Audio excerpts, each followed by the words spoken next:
We all love to grow plants. In less space also, we can grow more plants more effectively in pots. These flower pots can be made by the things that are available at our home.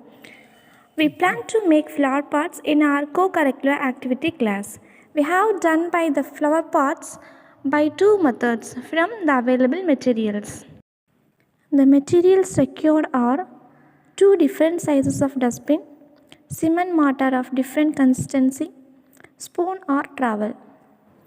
In first method, we took one larger dustbin and applied leftover grease on the inner side of the dustbin so that it results in easy removal of dustbin from the flower pot.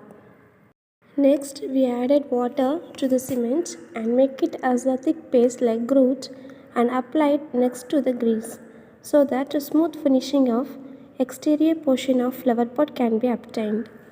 Then we spread some dry cement inside the portion of dustbin. We took 3 pots of sand and 1 pot of cement and mixed well, then added water in some of the mixture to make bottom portion of the pot.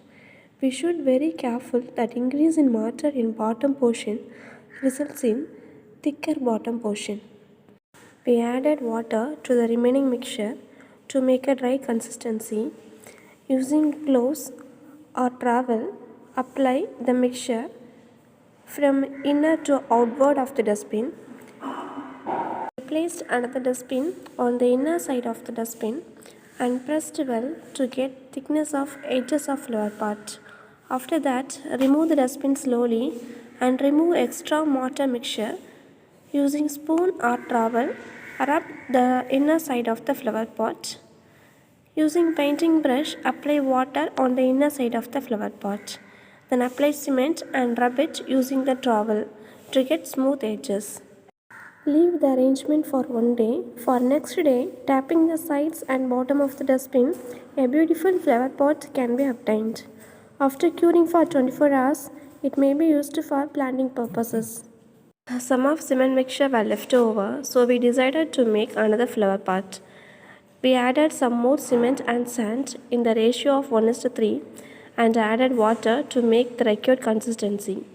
We apply oil on the inner side of the dustbin, then pour that cement mixture into the 1/3 of the dustbin and placed another dustbin over the mixture and pressed the dustbin so that the mixer would come at top. We placed coarse aggregate on the inner side of the empty dustbin. After leaving of one day, removal of 2 dustbin results in a beautiful flower pot. Curing should be done at least 24 hours before use. To make the drainage, drill the bottom of the pot. To create awareness about our environment, paintings related to environmental awareness has been done. Our students did this more voluntarily and their willingness were the greatest one to make this flower pot.